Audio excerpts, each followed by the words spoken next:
قرآن مجید فرقان حمید نے میاں بیوی کا جو رشتہ بیان کیا ہے نا، اور اس رشتے کو آپ سمجھیں جو قرآن پاک نے میاں بیوی کا رشتہ بیان کیا، کہن لباس لکم وانتم لباس لہن، فرمایا بیویاں تمہارا لباس ہیں اور تم ان کا لباس ہو، وہ تمہارا لباس ہیں اور تم، اللہ اکبر، کیسا خوبصورت لفظ قرآن پاک نے، ہن لباس لکم وانتم لباس لہن، فرمایا وہ تمہارا لباس ہے اور تم، سمجھ آ رہی ہے نا جی بات کی، وہ تمہارا لباس ہے اور تم ان کا لباس ہو۔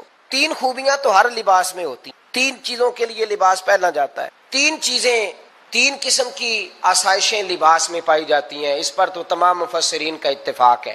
سب سے پہلی چیز، لباس جو ہوتا ہے وہ بندے کو گرمی اور سردی سے بچاتا ہے۔ سخت سردی میں لباس لے لیں تو بندہ سردی سے بچ جاتا ہے۔ اس کا مطلب یہ ہوا کہ میاں بیوی ایک دوسرے کا لباس ہیں۔ اگر بیوی کی طرف کوئی تکلیف آتی ہے تو میاں اس کو بچاتا ہے، اور اگر میاں کی طرف کوئی تکلیف آتی ہے تو عورت اس کو بچاتی ہے۔ میاں بیوی ایک دوسرے کا لباس ہے۔ لباس کیا کرتا ہے؟ لباس آدمی کے عیب چھپاتا ہے، اس کے وجود پر کتنے دھبے ہیں، کتنے نشان ہیں، وہ سارے چھپا لیتا ہے لباس۔ میاں بیوی ایک دوسرے کے عیب چھپانے والے ہوتے ہیں، عیب بتانے والے، رونے والے نہیں ہوتے کہ بی بی جب بھی میکے گئی اس نے جا کے رونا شروع کر دیا، اتنی میں تانگو دوسرا ہے ہی کوئی نہیں۔ اور خامد صاحب جب بھی ملے انہوں نے ایک ہی راگ الاپنا شروع کر دیا کہ میری کیا بات تھی، مجھے مل کیا گیا ہے، میں کیا تھا، میرے ساتھ ہوا کیا ہے۔ تو لباس ہیں، ایک دوسرے کا عیب چھپائیں گے، بولیے ایک دوسرے کا عیب چھپائیں گے، ایک دوسرے کی غلطیوں کی پردہ پوشی کریں گے۔ اور تیسرا لباس کا کیا مقصد ہوتا ہے؟ لباس شخصیت کا آئینہ دار ہوتا ہے۔ لباس آدمی کی اچھی اور خوبصورت طبیعت کا حصہ ہوتا ہے۔ جو لباس ہوتا ہے وہ انسان کو زینت بخشتا ہے، خوبصورت کر دیتا ہے۔ داڑھی والا آدمی ننگے سر پھرے تو خوبصورت نہیں لگتا، ٹوپی پہن لے تو بڑا پیارا لگتا ہے، ٹوپی پہنے تو بڑا، اور اگر امامہ باندھ لے تو نور نالا نور ہونا شروع ہو۔ اللہ کرے آپ خوش ہو جائیں، آمین تو کہہ دیں، اور اللہ کرے فجر کی نماز آپ امامہ باندھ کے پڑھ لیں، آمین تو کہیں۔ چلو کونی جنہ دی داڑھی نہیں انہوں نے رکھنی چاہیے، جنہ دی نہیں ہونا نو موضوع نہیں تھا، پر ہماری بھی مجبوری ہے، داڑھی آ ہی جاتی ہے، ہر موضوع میں شامل ہو جاتی، رکھنی چاہیے۔ سب یاد رکھیں لباس آدمی کو زینت دیتا ہے۔ قرآن مجید کے لفظوں پہ غور کرو، اگر تو شادی کے بعد بیوی کے آنے کی وجہ سے خامد کو سکون نہیں ملا تو اس کا مطلب ہے اس نے گھر کو زینت نہیں دی، اور اگر شادی کے بعد اس بچی کو تحفظ نہیں ملا، اس کو اپنے گھر کے اندر سکون نہیں ملا، تو اس کا مطلب ہے خاوند نے اسے زینت، اس لباس نے زینت نہیں دی۔ میاں بیوی ایک دوسرے کا لباس ہے۔ اس مقدس رشتے کو اسلام نے باندھا اور لباس کہہ کے باندھا۔ میرے رسول کریم علیہ الصلوۃ والسلام نے پہلے تو خارجی لوگوں کو منع کیا ہے۔ میری ذاتی رائے یہ ہے کہ میاں بیوی کی ذاتی لڑائی کوئی بھی نہیں ہوتی۔ ذاتی لڑائی، میری باتوں کی سمجھ تو آ رہی ہے نا آپ دوستوں؟ کوئی نہیں آ رہی؟ اللہ جزا دے آپ۔ میاں بیوی کی ذاتی لڑائی کوئی نہیں ہوتی۔ ہوتا پتہ کیا ہے؟ لڑکے سے پوچھیں کہ بتائیں جناب کیا حال ہے، تو کہتے ہیں بیوی میری صحیح ہے، اس کے گھر والے نہیں صحیح۔ سنا آپ نے بھی کبھی یہ لفظ؟ تو اسی طریقے سے اگر لڑکی سے پوچھیں کہ تیرا کیا حال ہے تو کہتی ہے خامن تو میرا دھیان رکھتا ہے، اس کی اماں نہیں خیال رکھنے۔ تو لڑائی جو ہوتی ہے وہ تیسرے آدمی کی وجہ سے ہوتی ہے۔ تیری اماں آئی تھی تو اس طرح کہہ گئی، تو تیرا بھائی آ گیا تھا تو وہ یہ کہہ گیا، تیسرے فرد کی وجہ سے۔ میرے نبی کریم علیہ الصلوۃ والسلام نے تیسرے بندے کو سمجھایا ہے، تیسرے فرد کو حضور نے سمجھایا ہے۔ نبی پاک علیہ الصلوۃ والسلام نے فرمایا خبردار، ماں، بھائی، بیٹا، باپ سارے لحاظ کریں، بسنے دے میاں بیوی۔ اگر شادی کر دیا تو ان کو سکون سے رہنے دو۔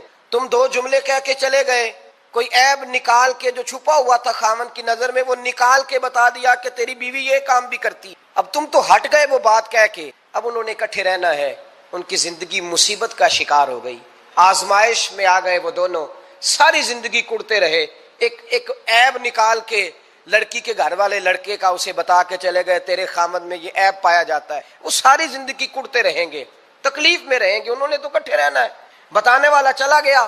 میرے رسول کریم صلی اللہ علیہ وسلم فرماتے ہیں لعنتی ہے وہ شخص، لعنتی ہے وہ شخص۔ یا رسول اللہ کون سا؟ فرمایا جو بیوی کو مرد کے خلاف اکساتا ہے اور مرد کو بیوی کے خلاف اکساتا ہے، وہ لعنتی ہے، ملعون ہے، رحمت الہی سے دور ہے وہ شخص۔ انہیں قریب کرنے کی کوشش کر، تو ان کے اندر محبت پیدا کرنے کی کوشش کر۔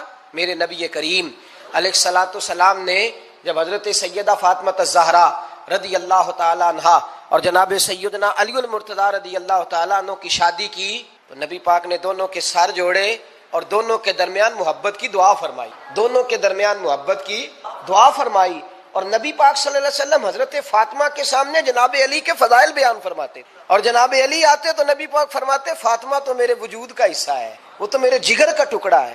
تو ان دونوں کے درمیان الفت پیدا، یہ سب سے پہلے تو خارجی لوگ اس بات کا خیال کریں، سب سے پہلے تو خارجی لوگ خیال کریں، توجہ دیں کہ ان کو بکھرنے سے بچائیں۔ اب میاں بیوی بھی سمجھ لیں کہ ہماری ذمہ داریاں کیا ہیں۔ مسند امام احمد بن حنبل میں حضرت ابو درداء رضی اللہ تعالیٰ عنہ سے حدیث مروی ہے، نبی کریم صلی اللہ علیہ وسلم کی بارگاہ میں ایک خاتون نے آ کے عرض کیا، یا رسول اللہ صلی اللہ علیہ وسلم مجھے بتلائیے خاوند کا حق کیا ہے۔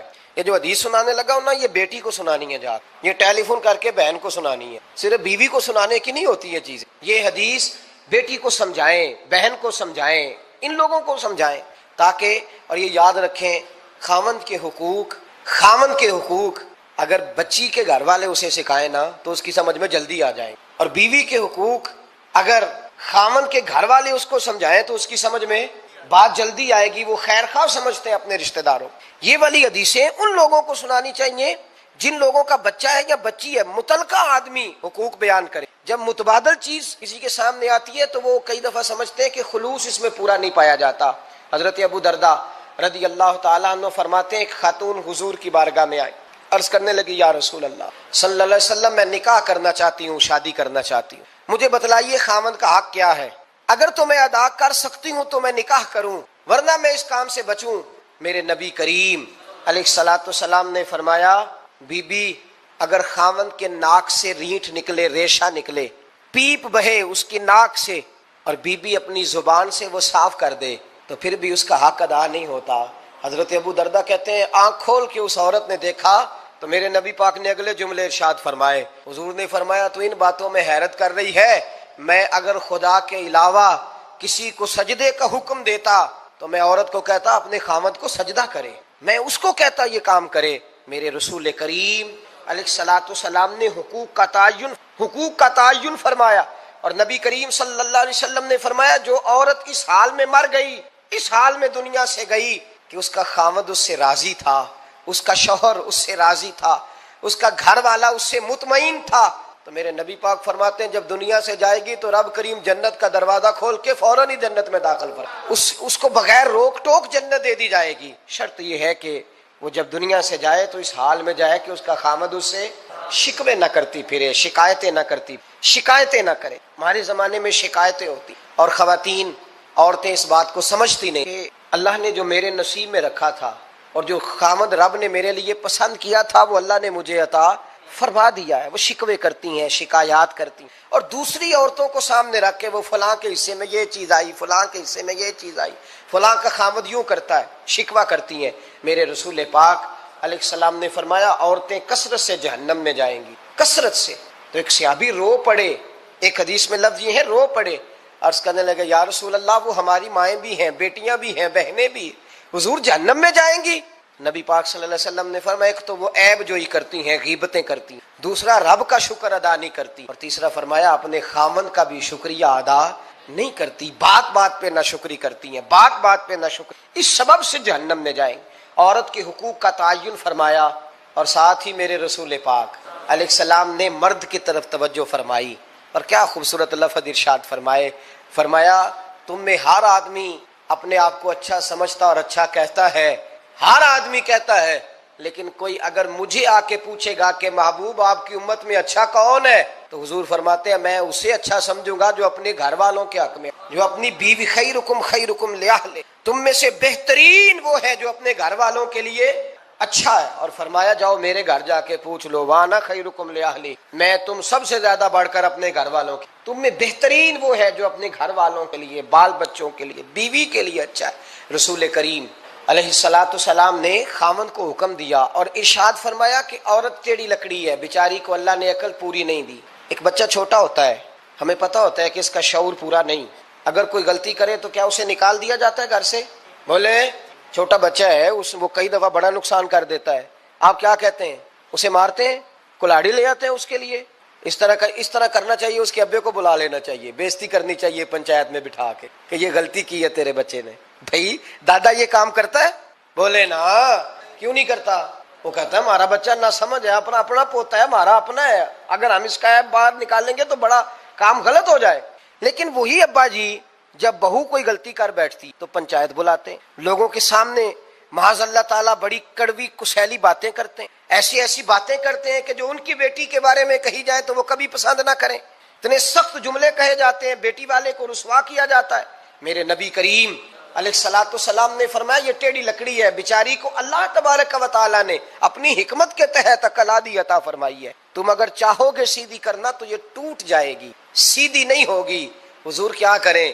فرمایا اس کے ساتھ گزارا کرو، اللہ تمہیں اجر عطا فرمائے گا، اس کے ساتھ وقت گزارو، اللہ تمہیں اس کا، یہ ذہن بنانا چاہیے خاوند۔ اور خاوند کی ذمہ داری ہے، اعلیٰ حضرت رحمۃ اللہ علیہ نے فتاوی رضویہ کی 24ویں جلد میں بالتفصیل لکھا ہے، آپ فرماتے ہیں خاوند کی ذمہ داری ہے عورت کو کپڑا فراہم کر، روٹی فراہم کر، رہنے کے لیے گھر دینا، نان نفقے کا خیال کرنا، اور آپ فرماتے ہیں اگر وہ مطالبہ کرے تو ہفتے میں ایک دن اس کے ماں باپ سے